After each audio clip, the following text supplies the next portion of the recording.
ताकत दिखाने का इतना ही शौक है बेटा तो बराबर वाले से पंगा लेके देख। अबे तो देर किस बात की है, आ जाना, हो जाए एक हाथ। हाँ हाँ श्योर, लेकिन मेरी एक शर्त है, जो हारेगा उसे डांस करना पड़ेगा, वो भी नेकर बनियाइन में। तो बेटा नाचने के लिए तैयार हो जा। बेटा हारने का रिकॉर्ड तो तेरे ही नाम है। ये गांव की शुद्ध हवा और गाय का ताजा दूध है बेटा, आज भी तू ही हारेगा। अभी दूध का दूध और पानी का पानी हो जाएगा। ये प्रॉब्लम तेरी है, क्योंकि हम गांव वाले तो बिना पानी का दूध पीते हैं। आजा।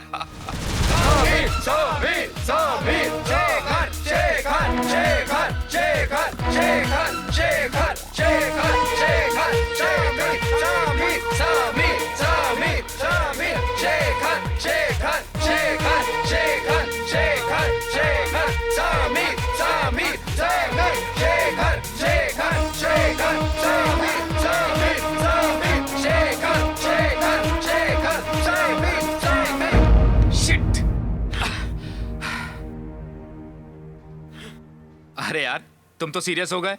अरे बेटा आज हम लोगों के कॉलेज का आखिरी दिन है। हाँ अभी शर्त भी तो बाकी है, हारने वाला हमारी पसंद के गाड़ी पे नेकर बनियान में डांस भी तो करेगा। भाई कपड़े उतारो। और बेटा हमारी पसंद का गाना है कांटा लगा।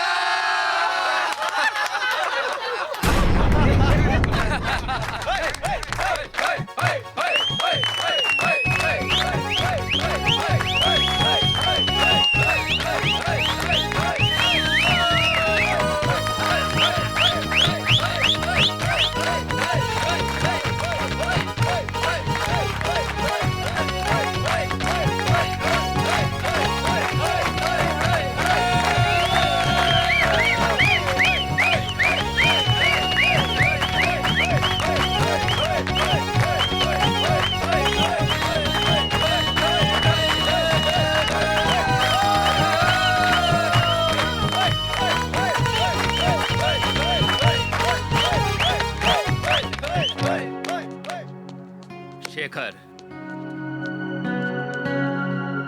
यार कभी कोई गलती हो गई हो तो माफ कर देना, बड़ी याद आएगी तेरी, खासकर तेरे गाने की दोस्त। और यार तेरे उस गांव की भी जो तेरे लिए स्वर्ग से बढ़कर है। समीर एक बार तू अपने गांव की सैर हमें भी तो करा दे दोस्त। अच्छा चल कपड़े पहन और बाहर आ जा। चल आजा।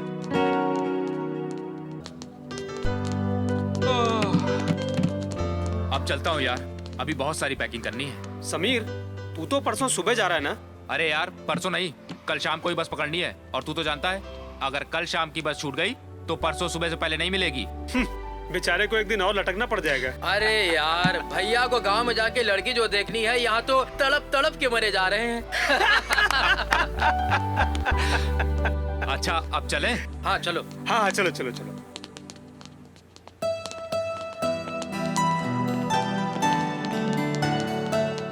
यार समीर इतने दिन कैसे कट गए पता नहीं चला, गांव जाके फोन जरूर कर देना। समीर दोस्त अपना ख्याल जरूर रखना। हाँ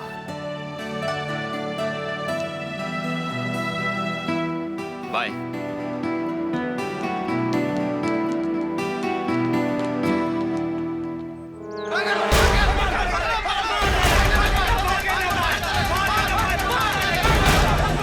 ओम भास्कराय नमः। ओम भास्कराय नमः।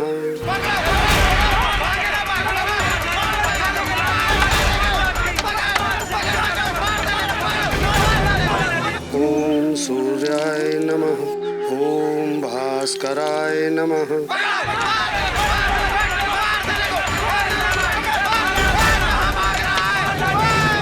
ओम भास्कराय नमः।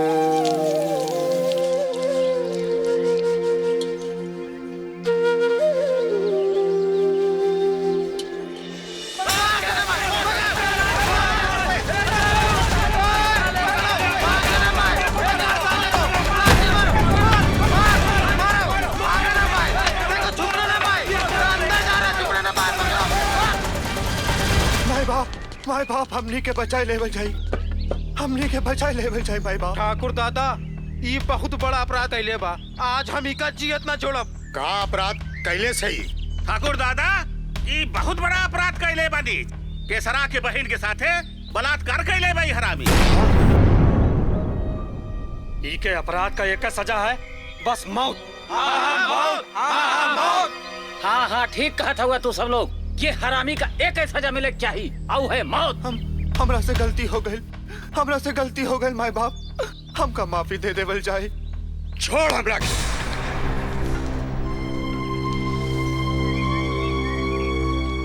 सारा गांव ठाकुर रणविजय सिंह के मान सम्मान ये खातिर ना करेला कि वो बहुत बड़ मनई हुए, बाकी ये खातिर करेला कि वो गांव की भलाई चाहे, हमेशा इंसाफ करेला। और आ जाओ इस चौखट पे इंसाफ है होई।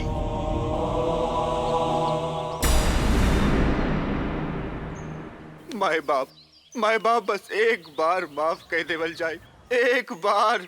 चुप हरामी कहीं का। तोहरा के माफी नहीं, तोहरा के मौत मिली, मौत। छोटे जी भैया जी। एकरा के माफ कर दो। चल हम तोहरा के जिंदगी बख्शित है, बाकी हमारे को शर्त है, तोहरा के केसर की बहन के साथ विवाह करे का हुई। राउरी का कहा था नहीं दादा? बड़के भैया एकदम सही कहा था मैं। लेकिन भला हम एक नीच जात की लड़की से ब्याह कैसे कह सकेली? जैसे ओकरे इज्जत से खिलवाड़ कैला। शर्त मंजूर है तो बोला, नहीं तो मरे खातिर तैयार हो जा। कह केसर, तोरी बहन का तो एमा कोनो आपत्ति नहीं है? नहीं ठाकुर दादा, यह सारू की जिंदगी पार लगाई। ये हमारा आखिरी फैसला है, बाकी तुम जानो तुम्हार काम। ये लात के भूत बात से नहीं मनी है भैया। ठीक बात माई बाप, हम सुरमी से ब्याह करे खातिर तैयार बानी। अब ले जाई पापी के हमरे चौखट के सामने से। चला जा।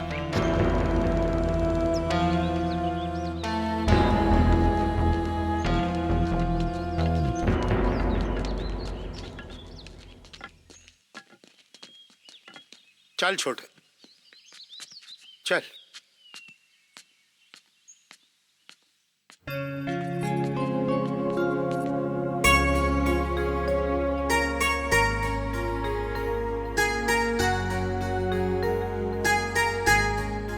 राउर अब गांव समाज की चिंता छोड़ी और घर परिवार की कुछ फिक्र करी। अरे भगवान, का भइल का कुछ हमने के भी बतावल जाए। याद नहीं खे, समीर के पढ़ाई पूरी हो गई बा। अरे ओकर ब्याह होके के चाही के ना होके के चाही। अब हमनी से अकेले सब काम नहीं खे होकेला। काहे कर्मा छुटकी नहीं खे का? हम तो देखी छुटकी घर का सारा काम करेला। अरे ओकर कोनो हाथ बटावे वाला होके के चाही कि ना होके के चाही? हाँ ये बात तो, फिर तो जल्दी है कोनो सुंदर लड़की देखे के परी। भैया हाँ। रहुआ ओकर फिकर ना करी, बस रहुआ तो दुल्हन लावत तैयारी करी। पर एक बार समीर से तो भैया हम समीर से बारे में बात कर ले हैं। लड़की तो भैया एकदम चांद का टुकड़ा हो, चांद का टुकड़ा। सच देवर जी? अरे राउर कसम भौजी। देखा बुझो नहीं ना बुझा, और बात का है वो सफा सफा बताओ। भैया वो चंदनपुर के हमार दोस्त हमें ना, ठाकुर दया सिंह। दया सिंह? चंदनपुर वाले? भाई चंदनपुर के तो हम सबे का जानी थे, बाकी ओजा ऐसन तो कोई नहीं जो हम सबकी बराबरी का होए। नहीं नहीं रहुआ उन्हें कैसे जानीला? वो तो भाई 6 महीने पहले चंदनपुर में आके बसल हैं। अच्छा। बाकी मनई बहुत नेक है भैया, और वो अपनी बिटिया स्वाति का बियाह अपने बेटवा समीर से करे चाहत हैं। भैया खानदान अच्छा रहल और लड़कियों सुंदर रहल तो बगैर आपसे पूछे हमें रिश्ता खातिर हाँ कह देली। ले हो, भला इमा पूछे की का बात? जैसे बाप वैसे चाचा है। बस एक बार समीर लड़की देख के पसंद कर ले बस। तचट मंगनी और पट ब्याह। का भगवान, हम ठीक है कहा तानी ना। लो छुटकी भी आ गई। दीदी रउआ एजा है, चली रसोई में समीर भैया के पसंद के लड्डू बनावे के बाकी है। अरे राम रे राम, हम तो ऐजा बात करे में सब भुला गई। चला जल्दी चला तो। भैया हाँ। हम तो सोचा तानी कि जीप की सर्विसिंग करावे शहर चल जाई, काहे से बहुत आवाज करत है। हाँ आवाज तो है। समीर के आवा तक तैयार हो जाई ना, काहे से कि सुबह ओका लेके जाए के है। तो ऐसा करो कि भौजाई से रुपया ले लो। हाँ कोनो जरूरी काम ना होए तो अब बहने चल जाओ। अब काम तो कुछ नहीं खे भैया, बस तनी बाहर साफ सफाई करावे के रहे। अरे साफ सफाई तो अपन बुधवो करा सकेला, बाकी हम तो घर में ही हैं। हाँ ठीक है भैया, तू जा। ठीक है। जा।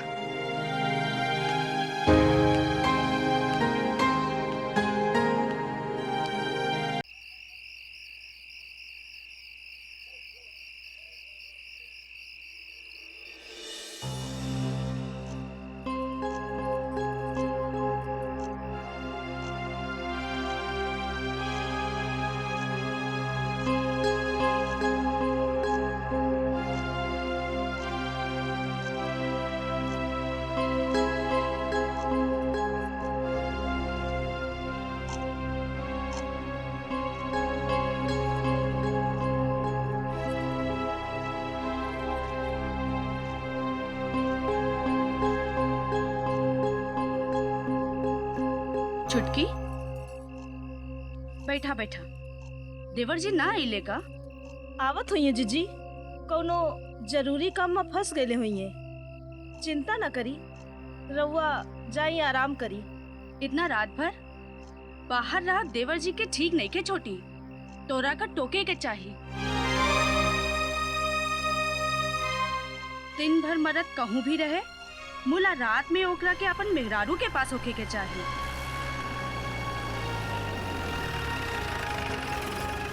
देवर जी आ गई ले, जाके दरवाजा खोल। जी।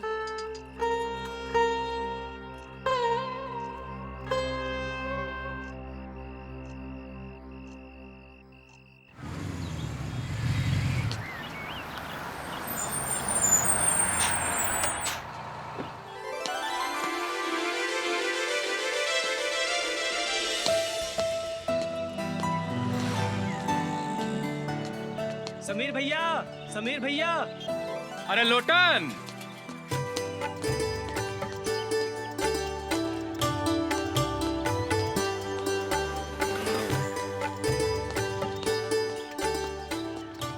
अरे लोटन, चाचा ना आइले का? नहीं भैया, छोटके ठाकुर का कौन जरूरी काम से जाए के पड़ गए। अरे हमरा से जरूरी कोनो काम हो सकेला चाचा के? रउआ के शादी ब्याह है, कोनो बात रहलस। रउआ का चेहरा कैसे खिल गई ब्याह के नाम सुन के। अच्छा ला चाबी हमनी का दे। तू ये जीप का चलाइए तो ससुरी बैलगाड़ी से बदतर हुई जाइए। ला चला बैठा।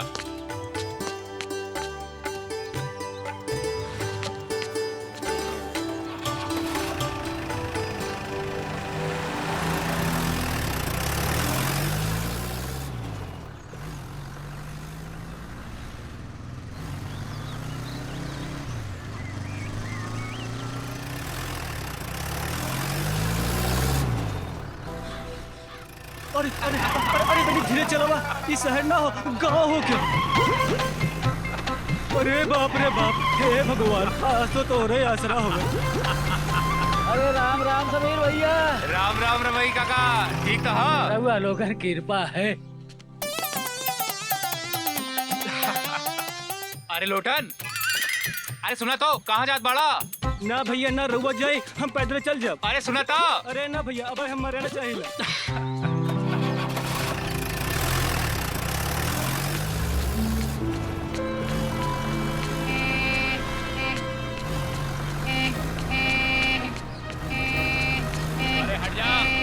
किनारे हट जा। अरे हट जा भाई। हट।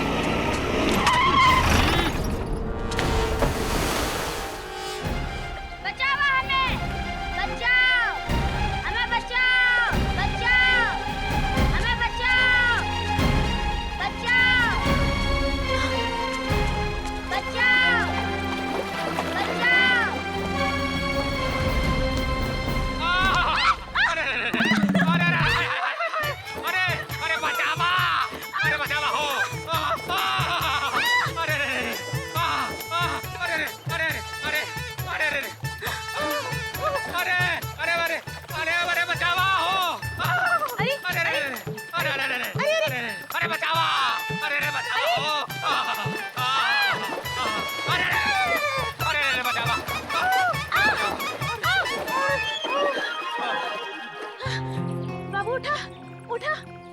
उठा उठो उठो उठो।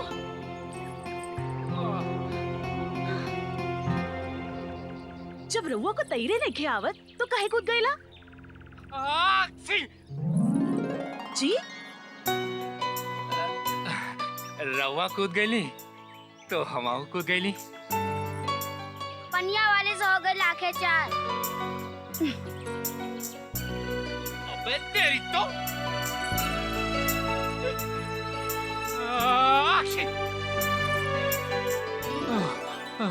लागत बा जुकाम हो गई।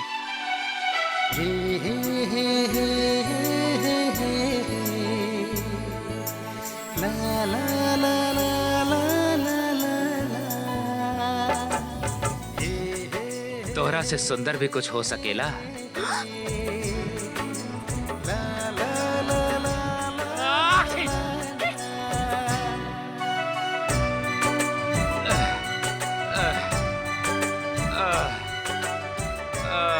जूता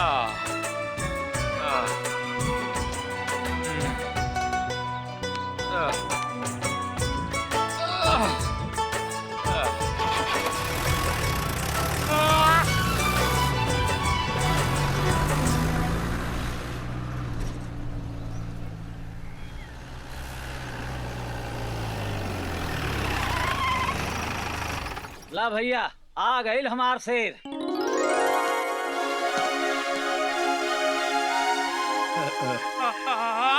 अरे का हो गईल हो? अरे ये कपड़ा कैसन भी गैलेस? का हो गईलस? कुछ ना माई, एगो लड़का नहरवा में डूबत रहलस, उहे के बचाए के चक्कर में हम कूद गईनी। का नहर में कूद गईला? मुला तोरा के तैरे ना आवेला। अरे भाभी शहर में रह के सब सीख गई हुई है। और लोटन कहाँ रह गैलेस? हम एजाए बैठ ठाकुर, हमार पेट आज कुछ ठीक ना हुआ तो हम अबे दूर हट दूर हट दूर हट।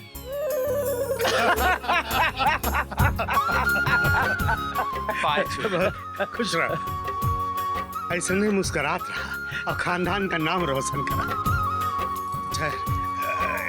ये ले, एक रख डाल। पाँच हुई माँ। तोहरा के हमार उम्र लग जाए और खूब तरक्की करा। अरे भैया वहीं रहा, हम तो यह कहा कि जियत रहा और मस्त रहा। तोरा से तो बाद में निपटब, बड़ा बिजी रहा था मैं आजकल। अरे भाई तोहरे ही काम से गैल रहली। हाँ, और हमार चाची हमरे खातिर आशीर्वाद में का दे ले। खूब जल्दी एगो सुन्नर मुन्नर दुल्हन आवे। और बुद्धू चाचा, हाँ, और बुद्धू चाचा हमरा के का दे ली। हम तो रउआ खातिर एहे मनौली कि बाबू के सब दुख तकलीफ राम जी हमका देते। अरे अरे ना बाबू ना, ना बाबू ना, अरे हमरा के तो चक्कर आवेला। ना बाबू ना, अरे चाचा ना बाबू ना, ज्यादा चढ़ गई ना का? ना बाबू ना। मुला बचपना अब ही गईल नहीं। अरे एक बेरिया जो ओकरा के देखी तो बस देखते रह जाई। ए, जा गाड़ी सामान उतार चल। खड़ा खड़ा मुंह बनाए रहता। चाचा हाँ आज ऐसन चांद का देख ली हा कि ओकरा से ज्यादा शायद ही धरती पर केहू सुंदर होके। अरे कहाँ हो? अरे भाई चचा भतीजे में कैसन खुसुर पुसुर चलत बा। अरे कुछ नहीं भैया बस ऐसे ही। अच्छा कुछ नहीं बाबूजी, बस हाँ। ऐसन है।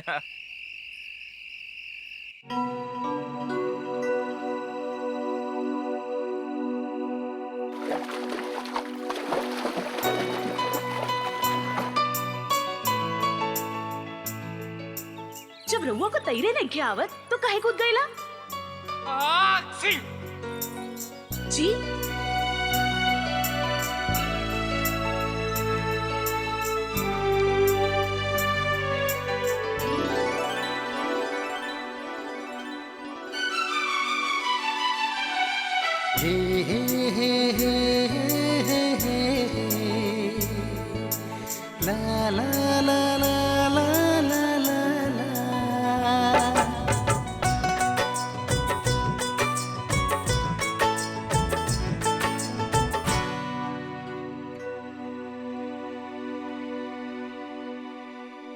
सपना रहलस।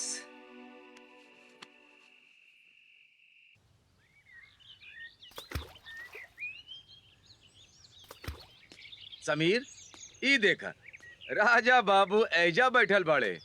का हो, तू तो एकदम सहरातू हो गईला, अपने बचपन के दोस्त के भुला गईला। अरे नहीं यार बोला, ऐसा बात ना हो। कल तो अली हम। अच्छा, तोहरा के ई गांव में आए 12 घंटे से ज्यादा हो गई और कहत हुआ कि कल आली हैं। घर के काम में ऐसे फंस गई कि टाइम में ना मिला। हाँ, तोहरा के टाइम नहीं खे, यहाँ बैठ के माछी मारे के टाइम है तोहरा के। गलती हो गई भैया, गलती हो गई, हमरा के माफी दे दे। का बात है, कुछ उदास लगा ताड़ा? कुछ नहीं, ऐसे ने तबीयत न ठीक गया। कुछ तो बात जरूर, तो हर चेहरा कुछ और कहता। अरे बचवा कोनो लड़की वड़की के चक्कर था ना, नाव का हवे? नहीं खे मालूम। हाय, नहीं खे मालूम, ई कौन नाव होला? अरे यार हमरा के ओकर नाम नहीं खे मालूम। बस इतना मालूम होके कि ये धरती पर ओसे सुनर कोई ना होके, ओही के दम से भोर होके सांझ होके। हाँ, सब वही के दम पे चला था। अरे भाई लोग तनी सुनल जा, हमार दोस्त समीर पगला गइल बा। चुप ससुर, तू पागल हो गल का? तू ससुर हमारा दोस्त हो कि दुश्मन? अरे नहीं, ऐसा कोनो बात नहीं के, तू तो बस हमने के इतना बतावा कि ओकरा से मिलल कहाँ रहला, हम बाकी सब पता कर ले। नहीं के मालूम। अच्छा, नाव नहीं के मालूम, गांव नहीं के मालूम, अरे तो फिर हम ओकरा के खोजब कैसे? गांव की ओर। गांव की ओर? ओहरे गई रहा।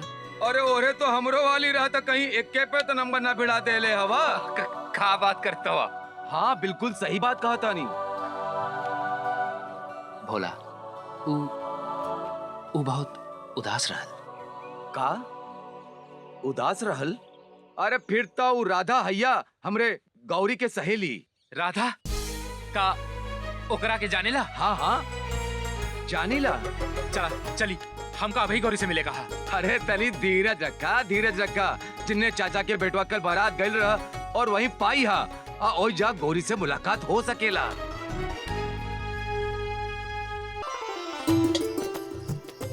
पूजा की तैयारी हो गई कि अभी कुछ बाकी हवे? सब हो गई। छोटी जी दीदी। पूजा की बिरिया तो हो गई ना? हाँ, चांद बस निकलने वाला हवे। चुटकी का जाके नीचे से पूजा की थाली ले आवा और बड़का ठाकुर और देवर जी के भी बुला लावा। ठीक बा।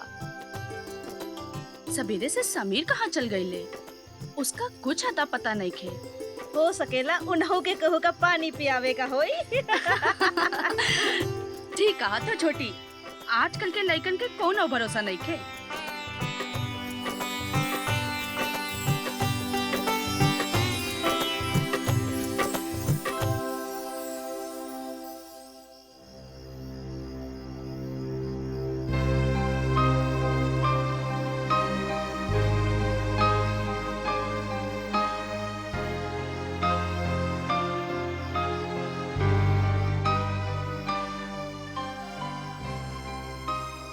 ये तो बहुत अच्छी बात है कि रउआ ओकरा के इतना प्यार करत हो। बाकी यू तो बहुत ही बदकिस्मत है बेचारी। 1 साल पहले ही ओकरा माई बाप ओकरा के छोड़ गईले और तब से एहिजा ऊ अपन मामा मामी के साथ रहतिया। इतना सब कुछ होवे के बादो राधा तितली की तरह चंचल रहलस। घर के सारा काम करे के बाद वो सारा दिन धमाल करत रहल। ओकरा को देख क्यों भी ई न कह सकेला कि वो बिना माई बाप के हो।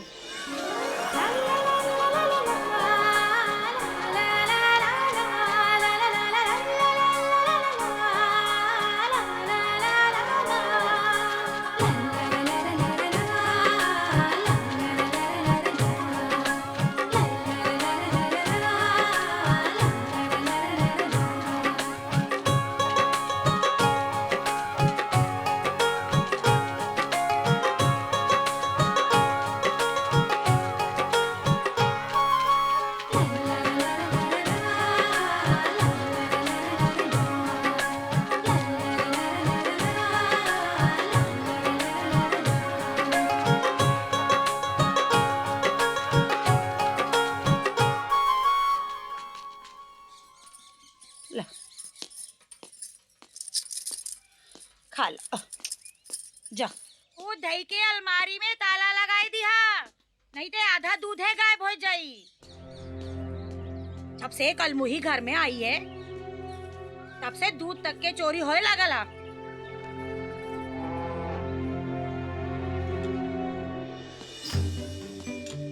राधा, ए राधा, हाँ इससे पहले कि तुहार मामी आ जाए ये दूध के पीला।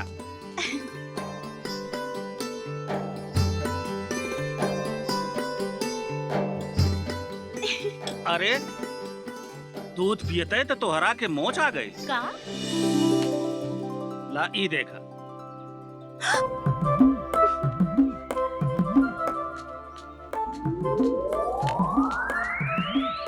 यहाँ आवा आवा।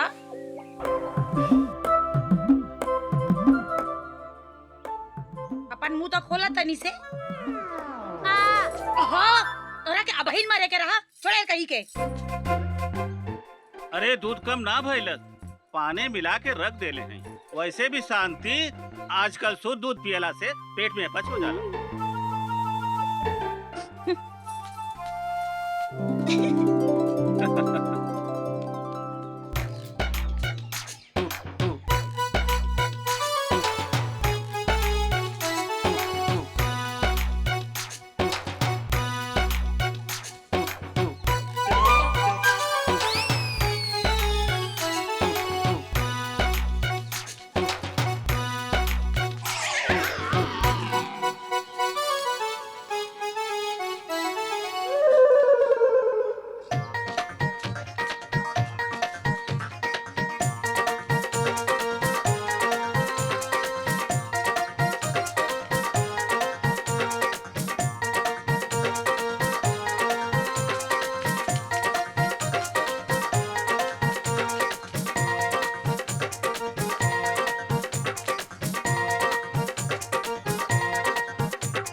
ला हाली हाली बांट लिया जाए।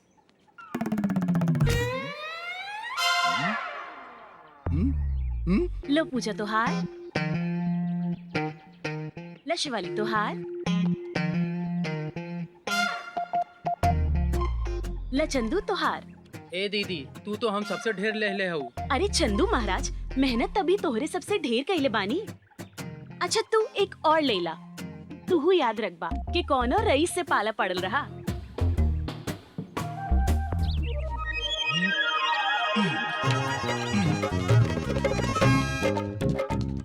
अरे दीदी, वो देखो तिवारी दद्दा आवत बाटे मोटका डंडा लेके। अरे बाप रे बाप। रुक रधवा के तो हम नहीं के छोड़ा बाज।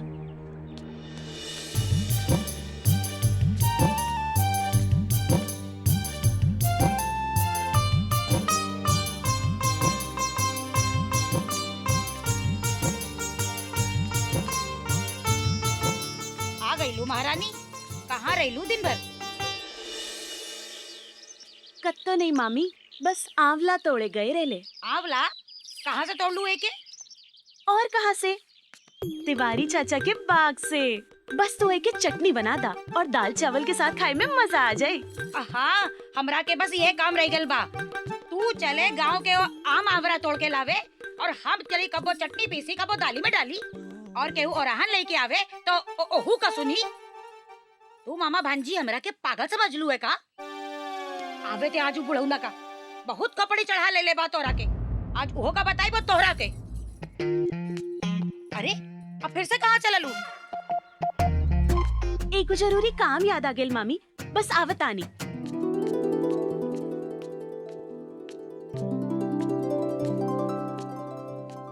हाँ गौरी बताई, कौन गोली पे निशाना साधी? वो लाल वाली पे, पीली वाली पे या काली वाली पे? बोला बोला। अरे राधा, तनी संभल के, अगर गलत निशाना सधलू तो दाना भरे के पड़ सकेला। एक गौरी, ई राधा का निशाना हवे, एकदम अर्जुन के जैसे, एकदम वैसन। समझ लो। का भइल मुन्ना, काहे रो बतानी? कुछ नहीं दीदी, वो लाला भैया की दुकनिया में छे डिबिया में छे टॉफी निकाल ले, लाला भैया ने हमका चांटा मार ले। का वो लाला की इतनी हिम्मत?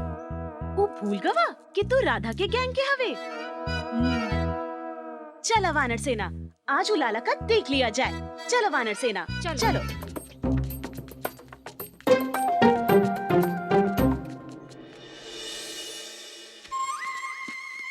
अरे ओ राधा, का बच्चे तो सब डर के भाग गए ले। चलो भाग जाई दो, उनका तो सबक सिखाई के रहा। चल। सेठ जी, का है? 100 ग्राम जीरा, 100 ग्राम हल्दी, 100 ग्राम नमक, 100 ग्राम मेथी, 100 ग्राम और अरे बस बस मेरी नानी, पहले इतना तो तोलन दे।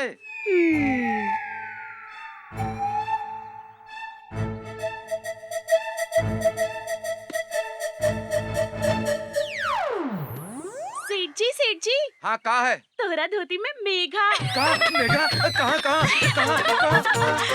बुढ़ा खूसट, भाग राधा। अरे रुक, अरे तोरा कर रुक। यह पूरा गांव माँ बस राधा के हंसी गुंजत रहे। मामी के डांट मार के भी ओकरा पर कोनो असर ना रहे। तो फिर ऐसन का भइलस गौरी, जौन राधा एकदम मूरत हो गईली? ई तो हमहू न जानेला। हाँ, एक रात हम और राधा कमलापुर गांव में नौटंकी देखे गए रहली। गांव में बहुत मनई आपन आपन टोली बनाई के गए रहलस। हाँ, हमनी के अच्छी तरह याद है कि वो रात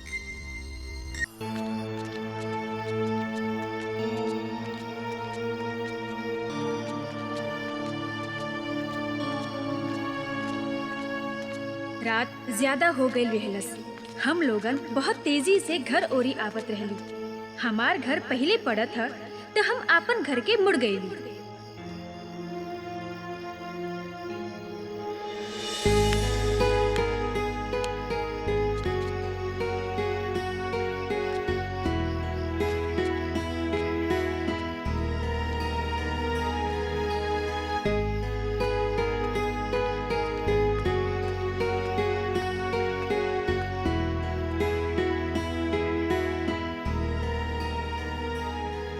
मतलब तोहरे घर की ओर मुड़े के बाद और राधा के घर के बीच में कुछ ऐसन भइल जौन राधा एकदम टूट गई। मुला भइल का?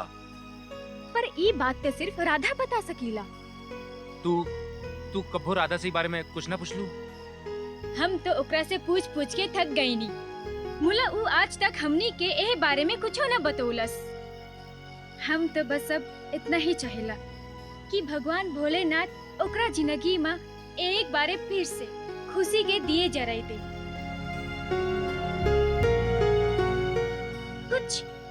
कुछ ऐसा हो जाए कि वो पहले की तरह हंसे लागे, बोले लागे। ई हमार तोरा से वादा बा गौरी, हम एक बार फिर से राधा की जिंदगी में बाहर लाई। एकरा के लिए हमका जौन कीमत चुकाए का पड़ी हम चुकाई। काहे कि अब राधा हमार जिंदगी, हमार प्यारा।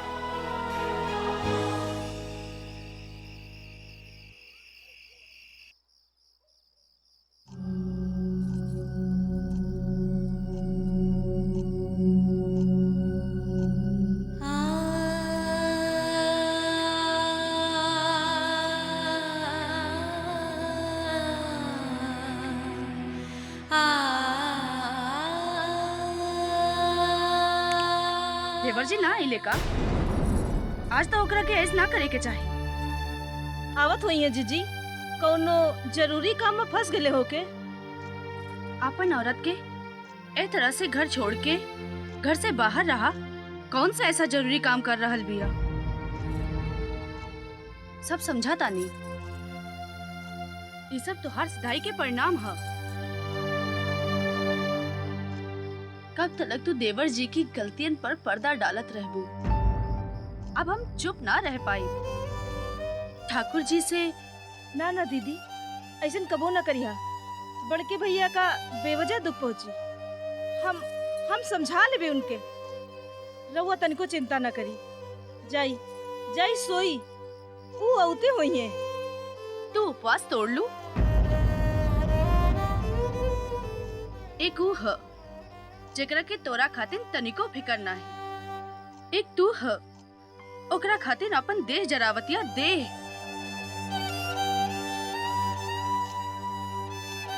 रात के 12 बज रहल बा। मुला अबे तक पता नहीं खे कहाँ हवे और कहाँ ना।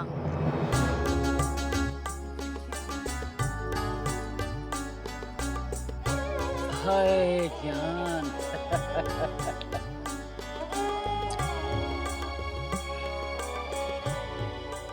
हे चमेली, अरे तू तो ससुरी शराब बन जाला। राम कसम बड़ा नशा हवे तोहरा में, बड़ा नशा।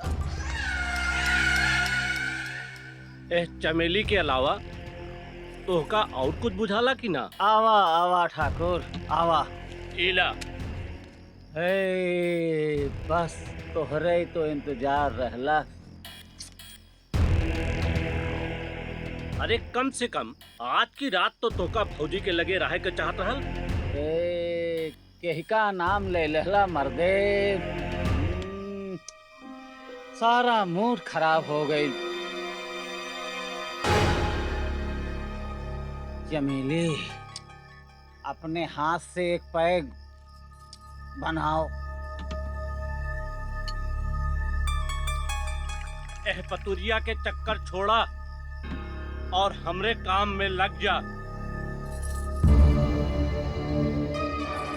कहीं ऐसा न हो कि तू ऐजा ऐश करत रहा और वैजा तोहार भतीजा दूसरे के संग बियाह रचा ले। नहीं ठाकुर नहीं, ऐसा नहीं हो सकत है। हमारी मर्जी के खिलाफ समीर केहू लड़की की तरफ नजर उठाए के देख नहीं सकत है। ब्याह की बात तो बहुत दूर दूर है। भगवान करे ऐसा ही होए। काहे कि ऐसा ना भइल तो बड़ परेशानी हो जाए।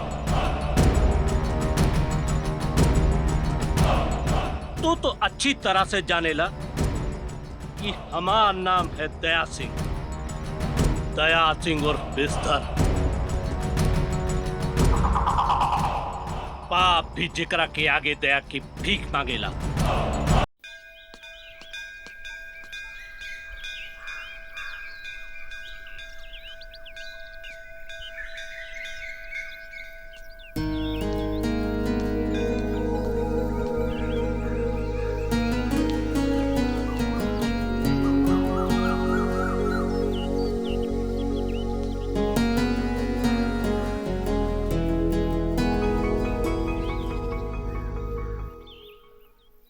राधा, याद हवे तोहरा वजह से आज हम जिंदा हैं। बड़ा एहसान है तोरा हमरा पे। जब से हम तोरा के दिखले हैं समझ में नहीं आवत का हो गइल बिया। बार बार तोहार सुनर चेहरा हमरी आँख के सामने छा जाती है।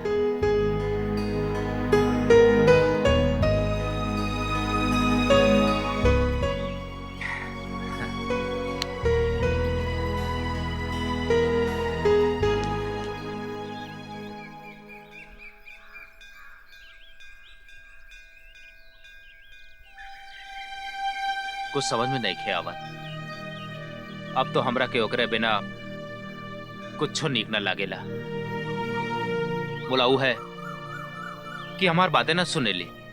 हम समझत बानी तोहार परेशानी। मुला राधा के मन में का तोरे खातिर प्यार हवे भी कि ना? हमार दिल कहला बोला कि राधा भी हमरा से उतना ही प्यार करेला जितना कि हम उसे करेली।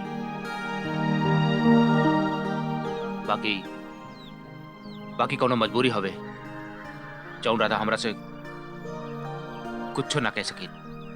भगवान करे तोहार विश्वास सही होए। समीर कहाँ रह गए? अरे ओकर मूड पे रात रहल तो पहले खा के सूत गईले। का कहलू भौजी, मूड पिरा था? हाँ मूड पे रात हो।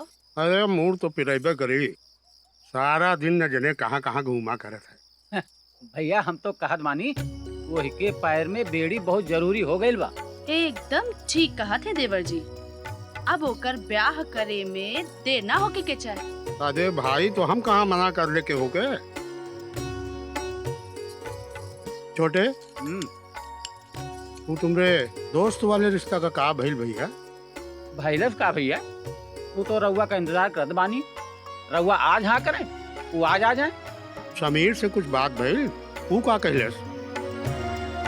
अब उसे का बात हुई भैया, तू तो अब टाल मटोल कह रहल बा। अरे वो शर्मात हवे, ओका कही कि आप बियाह कह दे हमार, या हमका लड़की पसंद हवे। देखा, समीर की मर्जी के बिना ही मामले में हम कुछ न कर सके। निभावे कबो के ई मामला में जबरदस्ती करब ठीक नहीं खे। छोटे थोड़े दिन सब्र करा, एक आध महीना में सब ठीक हो जाए। खाना बनौले हो न सब्जी का स्वाद मिला न दाल का। हर डोला सब घर हाल है। अरे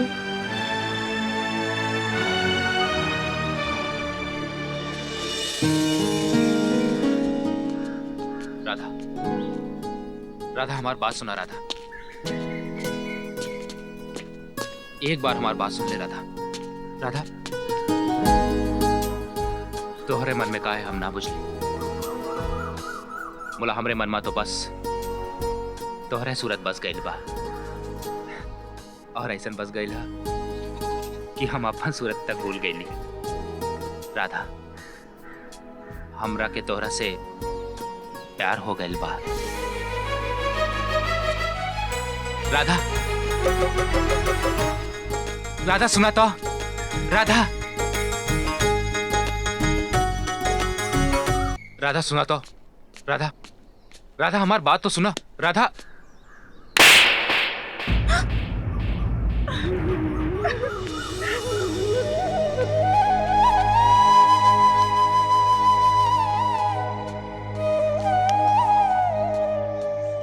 का हो, खेते में खाद पड़ गई? हाँ दादा, 10 बोरी खाद पड़ गई। चलो बहुत अच्छा।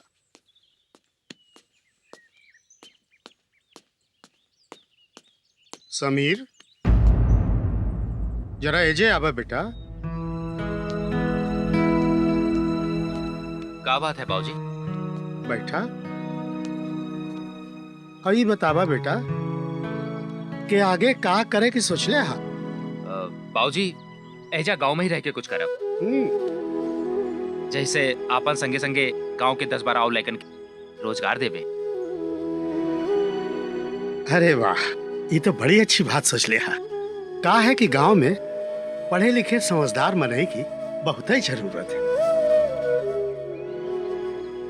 अच्छा एक बात और बतावा बेटा, ई बियाह के बारे में तो हर का मर्जी बा?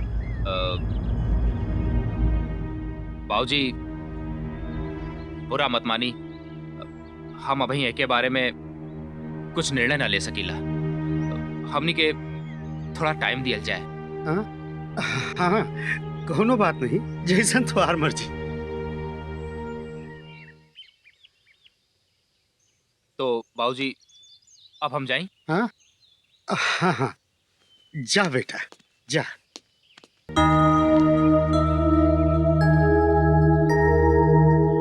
देख विजय तो कहत रहले।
ए गौरिया का तू एके सहेली हुआ ना? हाँ तो समझाऊ तू का है ना एके काम की ना काज की ढाई माना नाच की कम चोटी एक नंबर की हुए।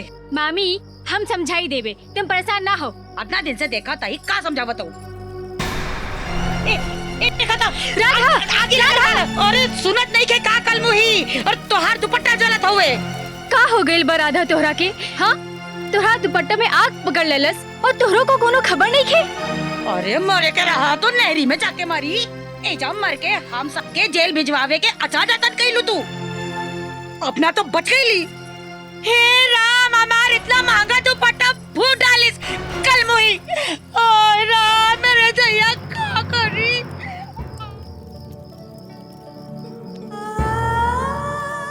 प्यार में बड़ी ताकत होला राधा।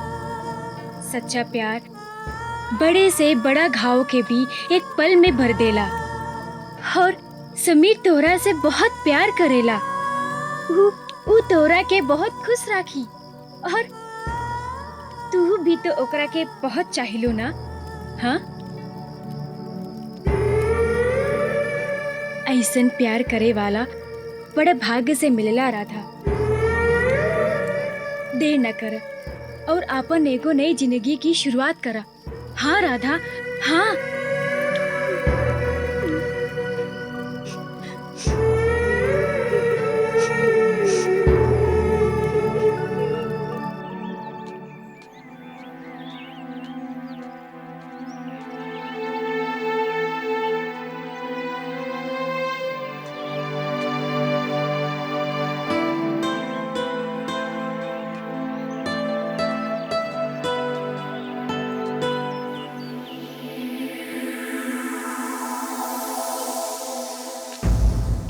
रुक जा राधा, रुक जा। आज हम तोहरा के ऐसे ना जाए दे। आज तोहरा के हमरे सारे सवालन के जवाब दे के पड़ी। छोड़ समीर बाबू। ना राधा, आज हम ना मानब। आज तो हम फैसला कई के आए बानी कि आज हम तोहरे मन के हाल जान के रहब और रउआ के बतावे का पड़ी कि हमरा या हमरे प्यार में ऐसा कौन खोट बा जौन रउआ हमरे प्यार के ना स्वीकार करत बानी। जिद ना करा समीर बाबू। हमका मालूम बा कि रउआ हमरे का बहुत चाहेला। मुला हम रउआ के प्यार के ना स्वीकार कर सकेला। हम मजबूर बानी।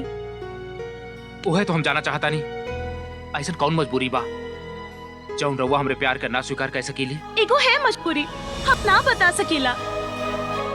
ठीक है राधा, रउआ जात बानी तो जा।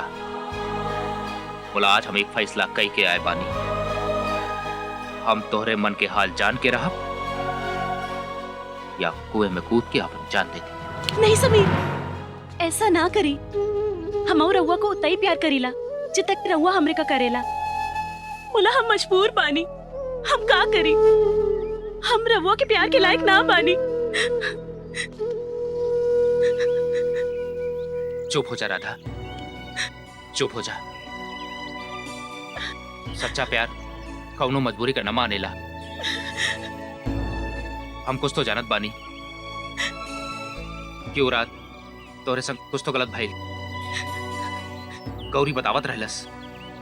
मोला ओकरा के ई नहीं मालूम कि तोरा संगे ऐसन का भइल जौन तोरी जिंदगी से हंसी एकदम गायब हो गइलस। हम ना बता सकीला। तोरे का बतावे का पड़ी राधा, बतावे का पड़ी। तोहरा के हमार प्यार की कसम। आवा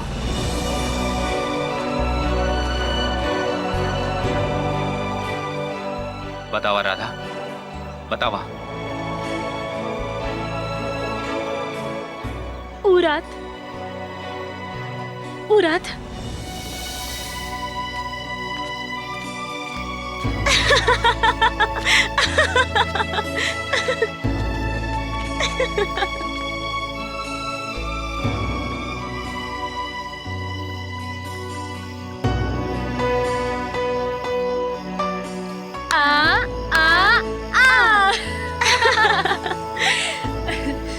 बाय बाय।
अरे भाग के कहाँ गई हो रानी? चुप चुप चुप चुप।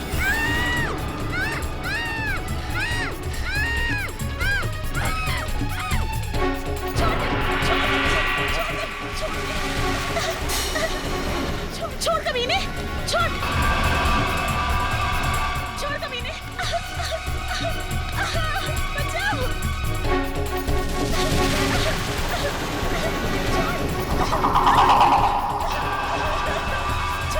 छोड़ दो मुझे, छोड़ बचाओ बचाओ, छोड़ कमीने,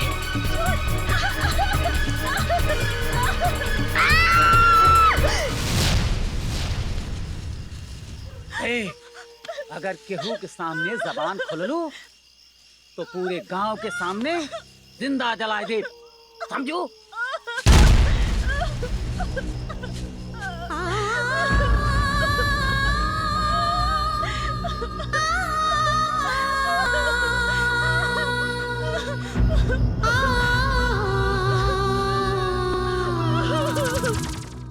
जे हम कहा तानी कि हम रहुआ के लायक ना बानी। राधा, तू अपन समीर का अभी तक ना समझ पाइलू। तू हर हाल में ओकरा लायक हो। तू हमरे से दूर न जाए, नहीं तो हम मर जाए। विश्वास रखा अपन समीर पे। ई जन्म तक आ, अगले 7 जन्म तक अब समीर ई हाथ का ना छोड़ी।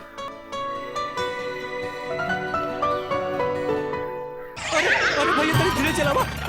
अरे भैया, अरे भैया, अरे अरे अरे अरे भैया, अरे भैया, अरे अरे अरे अरे अरे अरे भैया, अरे अरे अरे भैया, अरे अरे भैया तेरी धीरे चलावा। अरे भैया, अरे अरे भैया, अरे अरे भैया, अरे भैया, अरे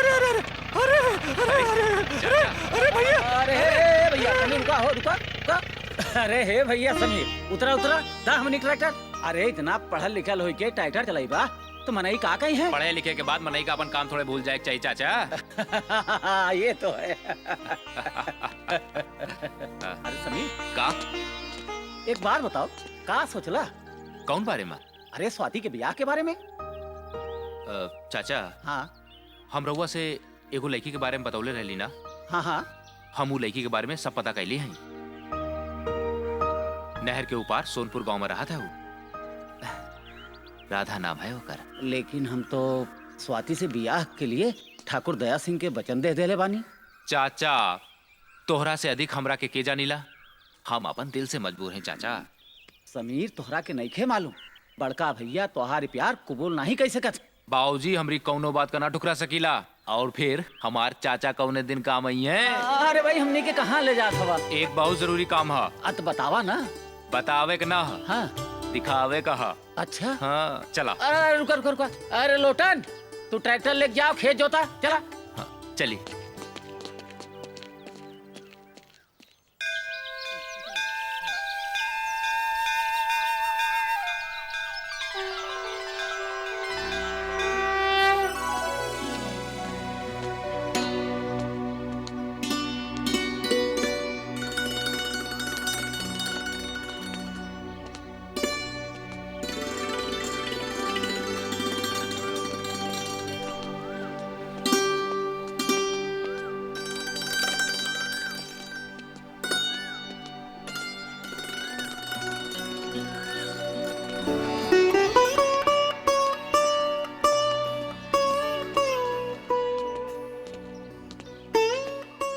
राधा, ई हमार चाचा हवे।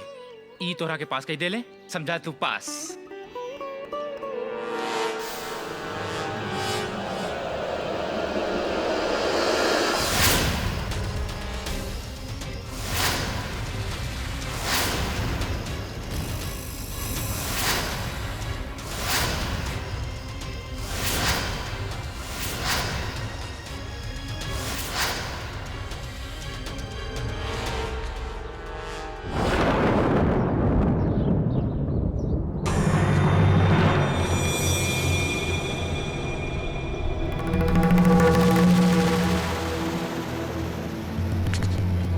का भाई राधा, का भाई राधा, राधा, राधा, तू चाचा के देख के बेहोश काहे हो गेल बिया?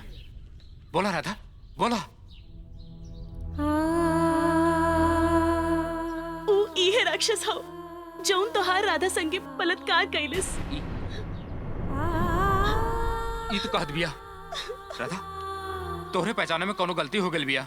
हम ऊ राक्षस के चेहरा कैसे भूल सकीला समीर, कैसे भूल सकीला? बोला हमार चाचा ऐसा काम कैसे कह सकेला? ठीक से याद करा राधा, तोहरे पहचाने में कोनो गलती हो गई बिया। ठीक से याद करा। तोहर चच्चा हवे तो काई पाप ना कर सकेला। मुला हमी का धोखा हो गई। ऊ तो ठाकुर हवे, इज्जतदार ठाकुर। ऊ भला ही नीच काम कैसे कह सकेला? मुला ठाकुर बाबू, राधा ऊ दरिंदा का चेहरा कबो न भूल सकेला, कबो न भूल सकेला। राधा, रुका राधा, हमरा बात सुना राधा।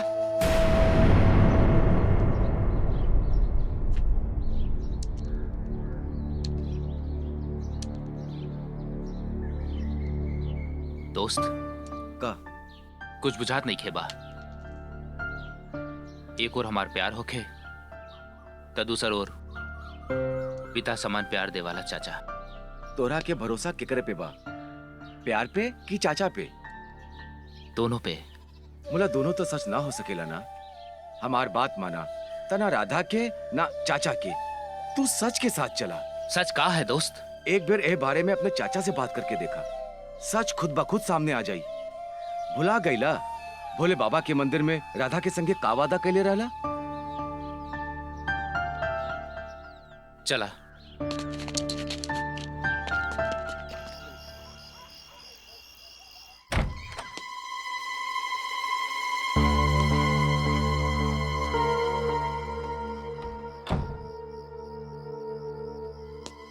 का बात है समीर, इतनी रात में कैसे?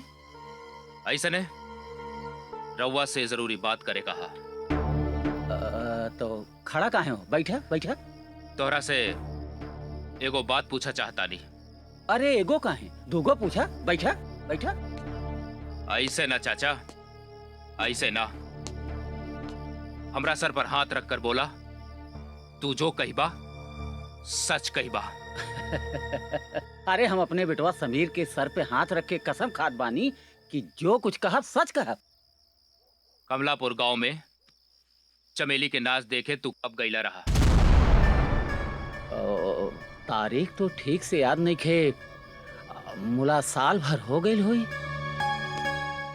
उरात नहर के किनारे एगो असहाय लड़की के साथ बलात्कार भइले रहल। ई याद हवे कि ना? ई बात तू हमनी से काहे पूछत हवा? हमनी के का मालूम? काहे से कि तू जानत हवा कि वो बलात्कारी के हवा। ई का बकवास करत हवा समीर? हम सच कहा तानी चाचा, और वो बलात्कारी कोई और ना होखे, तू हवा। समीर! चिल्लाए से सच झूठ ना हो जाला चाचा, सच झूठ ना हो जाला। और आज हम जान गईली, हम तोहरे पाप का जान गईली चाचा। और कल सवेरे बाबूजी तोहरा के ई पाप की सजा सुनाई है। समीर, हमनी की माफी दे दे समीर।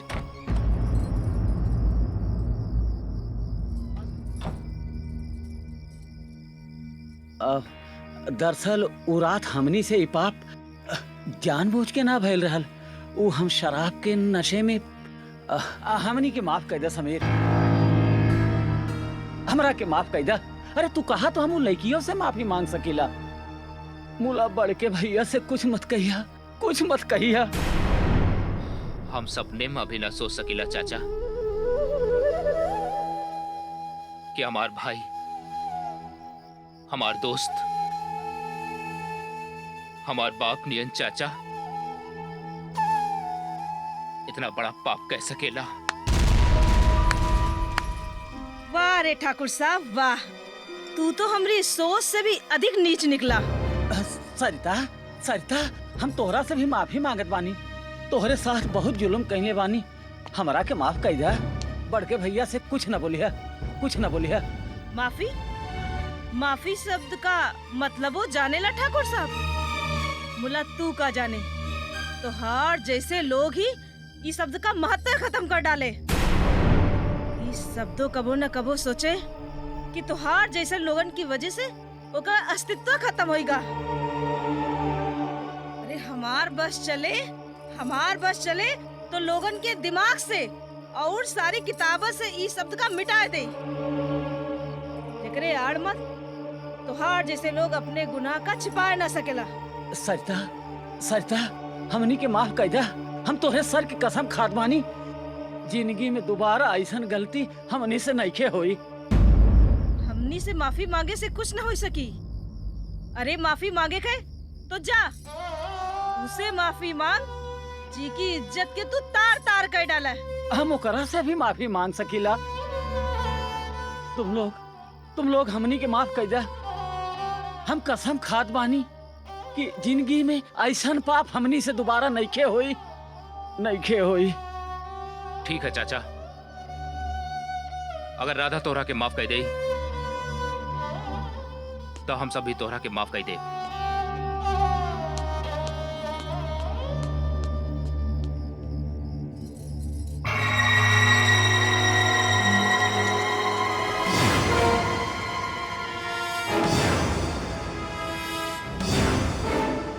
सांप के बच्चा सपोला ही होला।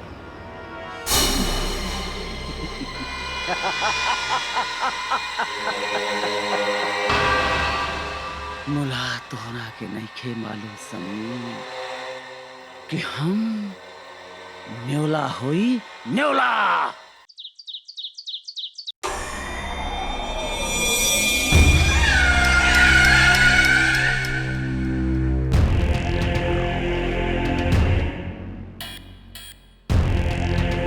तो तू का चाहत हुआ? कुछ नहीं ठाकुर, वो दो ही कौड़ी के लड़की के संभाल ला बस। तू समझा तुम्हारी काम हो गए। तू तो अच्छी तरह से जानेला कि हमारा नाम है दया सिंह उर्फ बिस्तर। बाप भी चिकरा के आगे दया की भीख मांगेला। और हाँ, हमार काम ना भूलिया, ना ही तो हमरा को क्यों ना संभाल पाई। नहीं नहीं ठाकुर, तो ये काम करा, समझा तुम्हार काम। राधा हमारी बात सुना, हमारी बात सुना राधा। हमरे चाचा का माफ कर दे, वरना हमरे खानदान की वर्षों की इज्जत माटी में मिल जाए। राधा बात करब बहुत आसान हो, मुला निभाओ बहुत कठिन।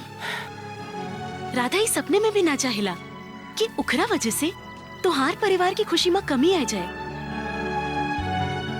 आज से राधा भूल जाए कि उकरा जिंदगी में समीर भी आल रहा। रुक जा राधा, हमरा के छोड़ के ना जा राधा।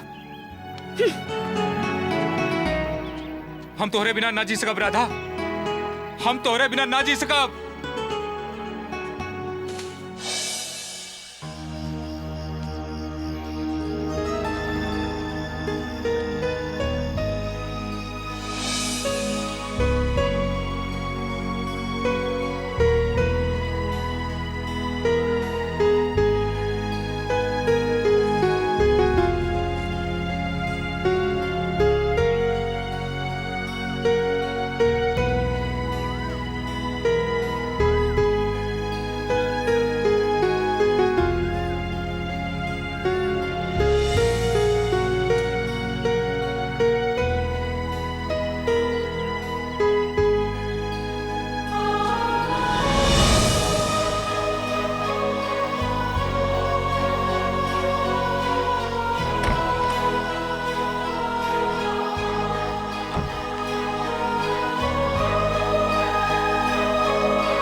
घबराई नहीं।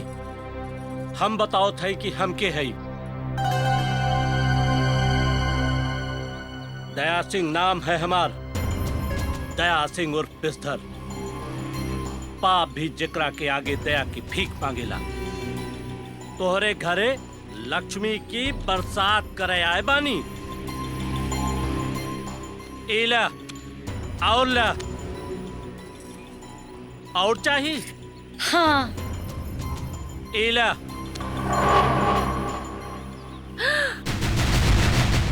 ये सब तोहार हो जाई। बाकी तोहरा के हमारे एगो काम करे के पड़ी। एगो का दुगो काम बताई। कल सवेरे राधा का लइके एहजा से गायब हो जाइए। और हाँ, ओकरा से कहिया कि समीर के भूल जाए, ना ही तो तोहरे पूरे परिवार का काट के नहरी में बहा दे। समझ लो कि नहीं?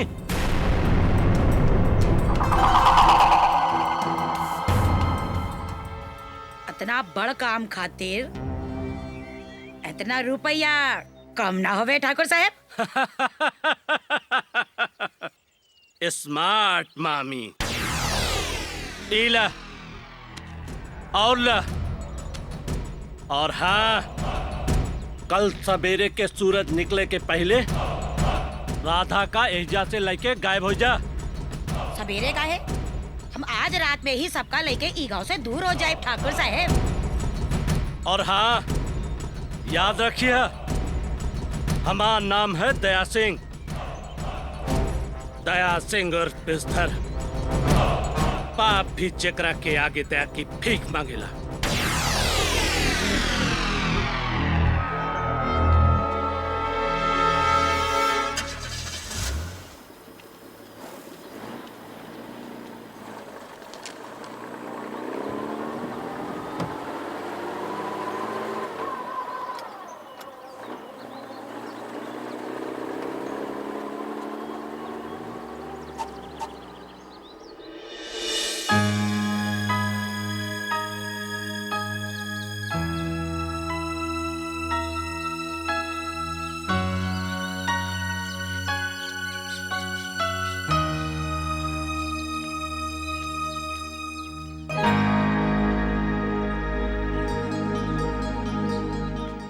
रुक जा राधा, हमरा से इतना मुंह ना मोड़ा।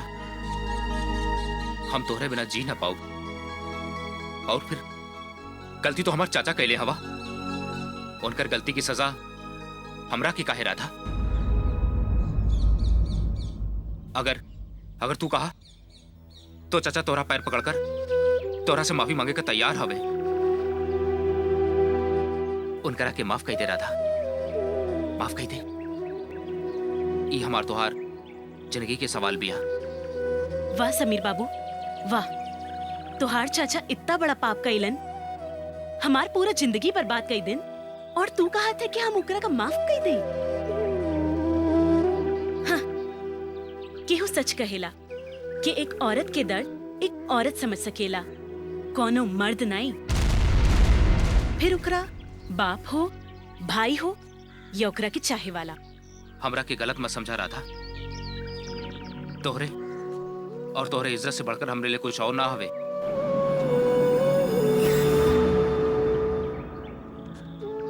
मोला परिवार और खानदान की इज्जत भी तो कुछ होला। और फिर वो जानबूझ के ऐसा ना कैले हवे। शराब के नशे में उनसे इतना बड़ा अपराध हो। समीर, एक बार तोहार खुशी खातिर हम उनका माफ भी कह दे। मोला ऊ घर में हम बहू बन के उनका कैसे देख पाए। साल भर जौन हमरे आंख से आंसू बहिलस, जब जब हमनी के याद आई, हम आपन से और तोहरा से आंख न मिला पाऊ। तू हमरा का भूल जा, यही मैं हमार और तोहार दोनों परिवार का भलाई बा। हम परिवार की भलाई के बारे में तो ना बता सकीला। मोला हमार भलाई तोरा के छोड़े में नहीं, तोरा से मिले में बा। तोरा संगे जिंदगी बिताए में बा, संगे जिए मरे में बा।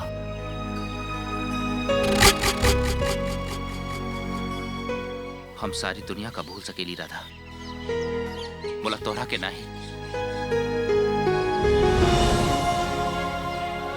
तोहरा के नहीं राधा।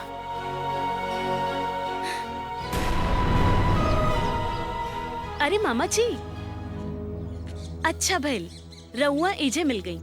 रहुआ से मिला ई वही फरिश्ता है जिकरा वजह से तोहार राधा का नवा जिंदगी मिलल बा। चाचा इज्जत लूटेला और भतीजा जिंदगी बचावे। खूब भल मनई बानी रहूंगा लोग। बाबुओ साहब बड़ा भल मनई हमारा। ई का कहा था मामा जी? ठीक कहत बानी। ये कैसन तोहरा प्यार के फरिश्ता हवे जवन की तोहरा के हिसाब भी ना दिला सकेला। तू चला हमरे संगे। आज हमने की देखे कि भैया ये गांव में भगवान के बाद जेकर दर्जा हवे कितना बड़ा इंसाफ का पुजारी हवे। तू चल हमरे संगे। मामा जी, चाचा के महापाप के माफी रउआ से मांगा तानी। हमरा पर विश्वास ना होके तो चाचा रउआ से माफी मांग ले हैं। एक बार मामा जी, सिर्फ एक बार हमरे चाचा का सुधरे का मौका देवल जाए। तू बड़ा भोला बड़ा छोटे ठाकुर। तू अपने चाचा के वहीं तक ना समझ पावला।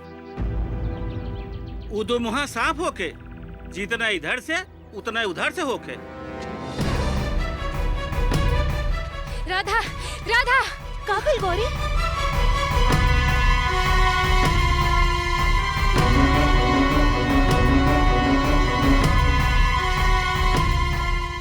सुनला समीर बाबू, ई दया सिंह तोरे सिधुआ चाचा के जिगरी यार हवे और तोरे चाचे के इशारे पे ही सब कुछ हो रहल बिया।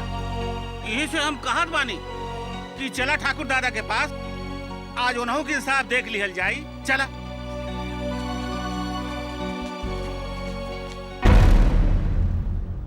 तू कहा था साल भर पहले ठाकुर दिग्विजय सिंह पूरी भौजी राधा के संगे बलात्कार कैले और मुंह खोले पर जान से मारे की धमकी देले। सुनहो आना सच माई बाप।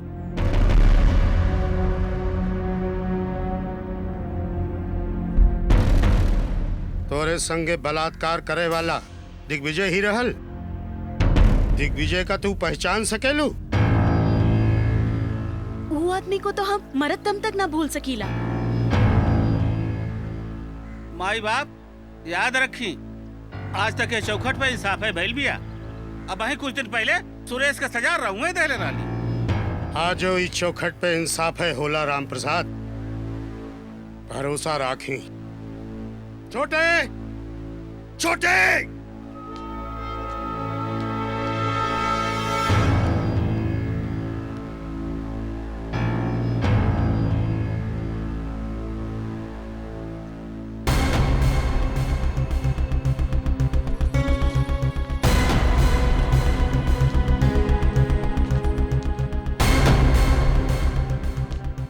का यह है वो नीच पापी?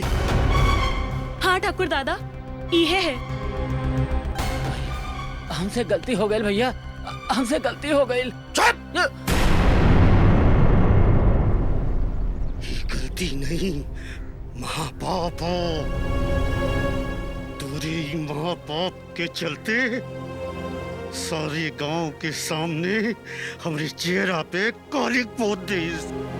ठाकुर खानदान के मान सम्मान के माटी में मिलाए के तू कहा था गलती है। हम रउआ से माफी मांगत बानी। दोबारा हमसे गलती नहीं क्यों है भैया, नहीं क्यों हुई। दूर हट।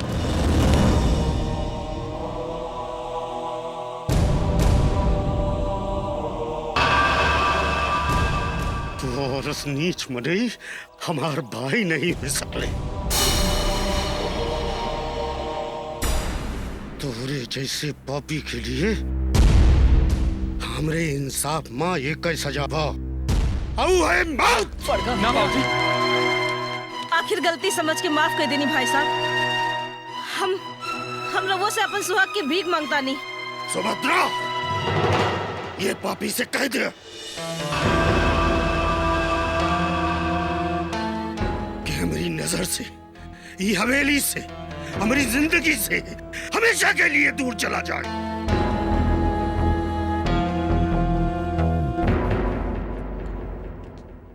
हमारी नजर में ही आज से मर गई। बाबूजी बच्चे के ऐसे हमदर्दी होए ओ ई के साथे जा सकेला।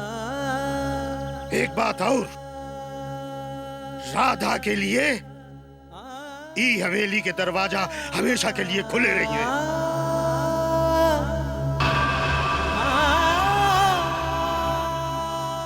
वो जैसे चाहे वैसे रह सकेला।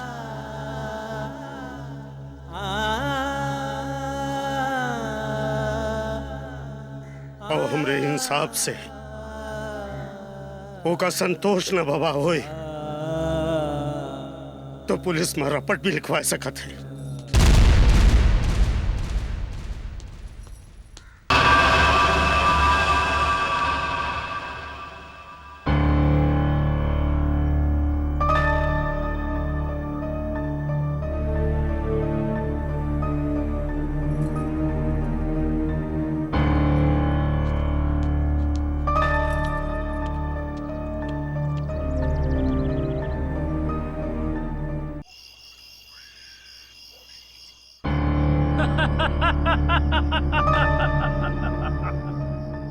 अरे तू तो ससुर एकदम बुड़बक हुआ, बुड़बक। ओ ठाकुर रणविजय सिंह तोहरा का दूध में पड़ी मक्खी नियन निकाल के बाहर फेंक देले और तू कुछ ना समझ पाइला। हमनी के सब समझबा ठाकुर, सब समझबा। मुला हम अपन हिस्सा ऐसे नहीं खे छोड़ा। अरे ठाकुर रणविजय सिंह का एकर बहुत बड़ी कीमत चुकावे का पड़ी, बहुत बड़ी कीमत। अरे चुप, तोरा औकात का है? तू रणविजय सिंह के कुकुर रहला, कुकुर। अब एक तरह से आजाद हो गईला। वैसे तो यह दया सिंह में रच्चो दया ना होखे, पर अपन कुकुर पे हरदम में दया रखेला।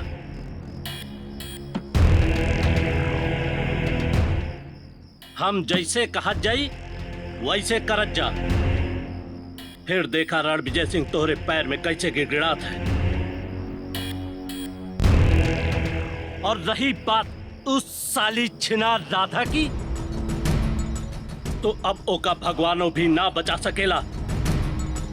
काहे कि तू तो अच्छी तरह से जानेला कि हमारा नाम है दया सिंह, दया सिंह उर्फ बिस्तर। पाप भी जगरा के आगे दया की भीख मांगेला।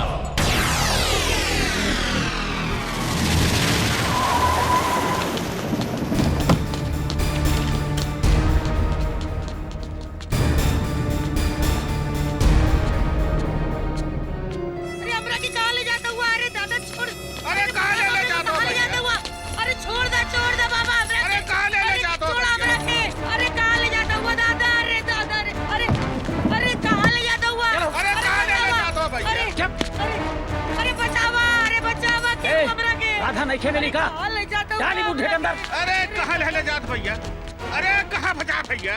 अरे बचाओ कहाँ ले भैया। जाता हुआ?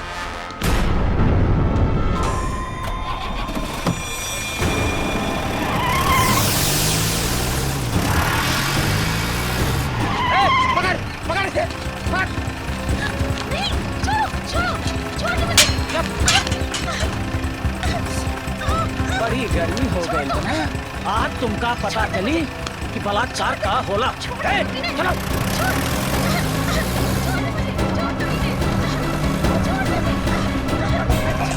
अरे छोड़ा, अरे हम कहा था नहीं छोड़ना। गाड़ी रोको, छोड़ा हमारी बिटिया, छोड़ा, फेंक दो बुढ़िया, छोड़ा। फेंक दो। अरे दादा, अरे दादा देखा था अपनी बिटिया के ले जाता है। अरे क्यों बचाओ अपनी बिटिया के ले जाता है? अरे क्यों तो बचावा? अरे सुना तारे क्यों बचावा? अरे दैया क्यों बचावा?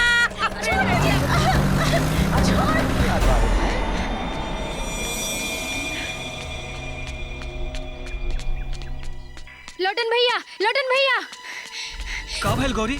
जल्दी से जाके समी बाबू के बताई दा कि दया सिंह और छोटे ठाकुर मामा मामी और राधा के जबरदस्ती उठाई के ले गई ला। हाँ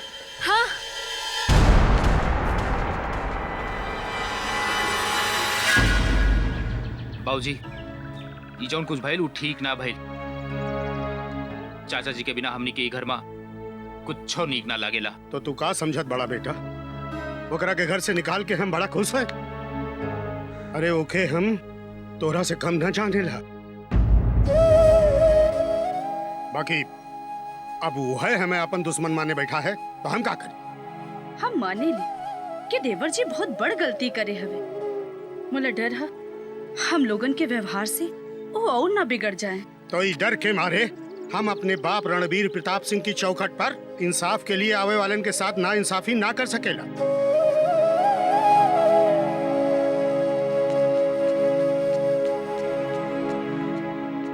ठाकुर रणविजय सिंह मरते दम तक सच का साथ दें, फिर चाहे ओकर कोनो कीमत चुकावे का पड़े। समीर भैया का भाई लोटन? अब वहीं डगरिया में गौरी मिल लल बतावत रहली छोटके ठाकुर दया सिंह के गुंडरी संगे राधा और ओकरे मामी के जब से उठा ले गेले।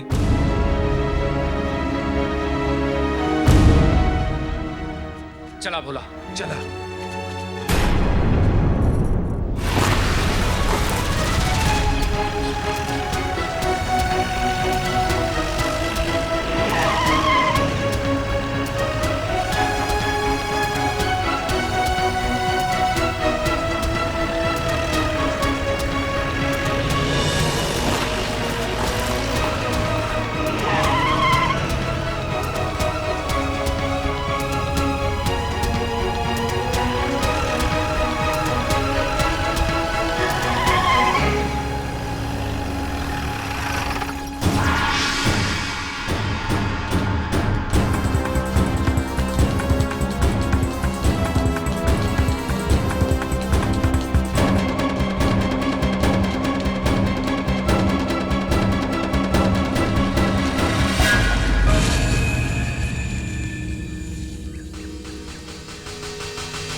समीर हमका मालूम हवे तू यही कहीं छिपा हवा,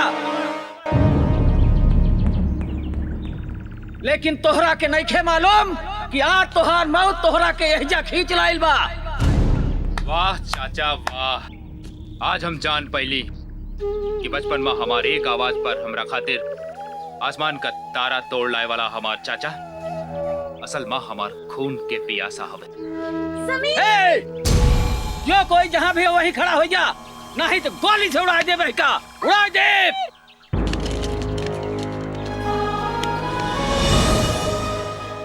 ले जा, बांध हरामी का, ले जा।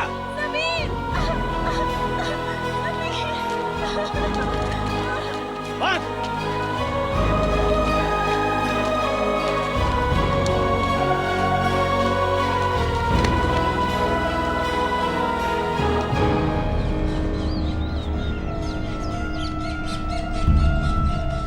क्या करेगा रे हरामी?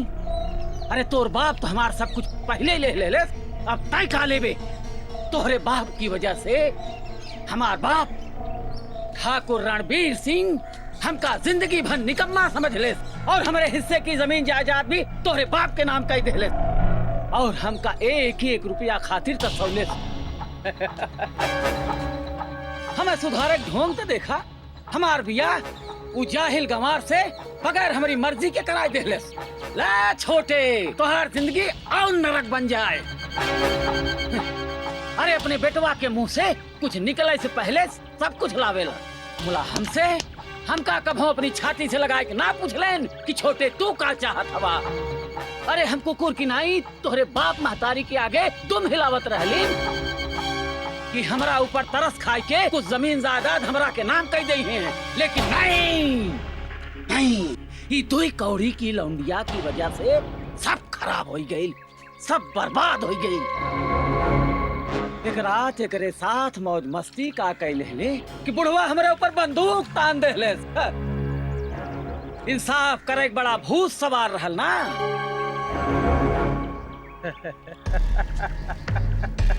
ए समीर, हम तो से कहे रहली ना वह रात एकरे साथ हम शराब के नशे में मौज मस्ती कैले रहली। नहीं, झूठ कहले रहली।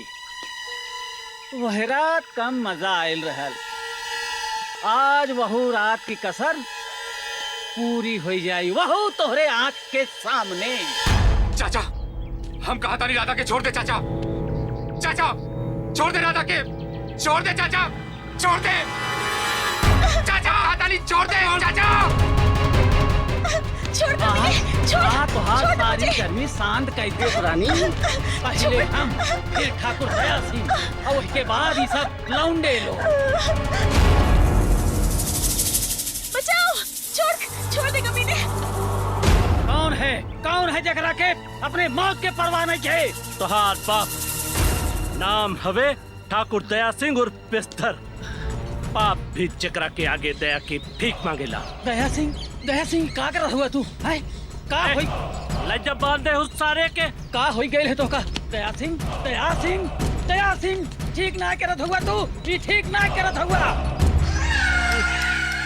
ये तू ठीक ना करत हुआ दया सिंह, ये तू ठीक ना करत हुआ।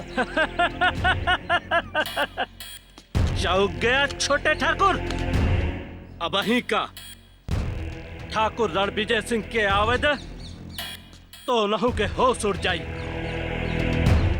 घड़ी के इंतजार तो हमका बरसों से रहलस कि जब पूरा ठाकुर खानदान हमरे सामने कुकुनियन बधा हुई। का मतलब? बहुत पुरान हिसाब लेवे के बाद तोहरे बड़के भैया से तोहरा से दोस्ती, समीर से अपनी पिटिया की ब्याह की बात, और तोहरा के शराब और शबाब में डुबावे के, इस सब हमरे साजिश का हिस्सा रहल। चला, जब तक बड़े ठाकुर ना आवत हुए तब तक राधा डार्लिंग का मजा ले लिहल जाए। ये गद्दारी हुआ दया सिंह, तू हमरे साथ गद्दारी कर रहल बाटा। अरे हमारा डर रहा था, हमसे का शर्माना। छोड़ कमीने। कैसे ठाकुर दिग्विजय सिंह वैसे दया सिंह।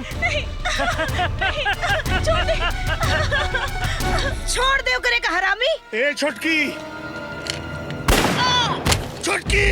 चाची, छुटकी, हे छुटकी, आंखें खोल बच्चा। अब तू कुछ ना बोल सकेली। को विषधर एकदम सही पहचान ठाकुर, दया सिंह और पिस्तर। मला हमसे तुम्हार का दुश्मनी है? बहुत पुरान दुश्मनी है। तू भूल सकेला लेकिन हम ना भूल सकीला। अपनी बहन के ऊ आंसू जौन तोहरी वजह से बहाइस, का कसूर रहा लोकर? पागल खाना में गुजारा लोकर 10 साल के हिसाब तोहरा से वसूले है आज। का कसूर रहा लोकर? यह कि ऊ तोहरा से सच्चा प्यार करत रहल? धोखेबाज, कायर। आज हम तोहरे पूरे खानदान का खत्म करके अपनी बहन का बदला ले। देखो दया, वो सब कुछ देख के हमरा के तो से कम दुख नहीं मिल रहे। मला हमारो मजबूरी रहे। अगर हम अपने बाबूजी का कहा न मानते, उनके खिलाफ जाते, तो बहुत बड़ा अनर्थ हो ही जाते। अनर्थ? एकरा से बड़ा अनर्थ का हो कि हमार बहन तुहार नाव ले ले के पागल खाना में तिल तिल के मर गई। बाबूजी, हट! तोहर हिम्मत कैसे हुई हमारे बाबूजी का हाथ लगाई की? दया सिंह, आज हम तोहरा के नहीं छोड़ा।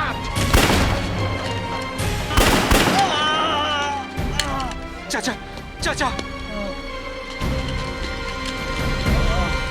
नाम हवे दया सिंह उर्फ बिस्तर। पाप भी जिकरा से दया की भीख मांगेला। हमनी के माफ कर दे भैया, हम रास्ता भटक गइल रहनी। ना छोटे, आज पता चलल कि अपन परिवार और अपने से बढ़ के दुनिया में कुछ ना होला भैया। चाचा कुछ ना होला। मुला जब आज पता चलल तो बहुत देर हो गई भैया, बहुत चाचा। देर हो गई।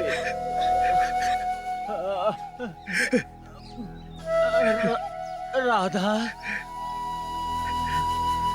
हम और हमार पाप तो तोरा से माफी के लायक नहीं खे। हो सके तो हमरा के माफ कर दिहल जाए, हमरा के माफ कर दिहल जाए। चाचा चाचा चाचा छोटे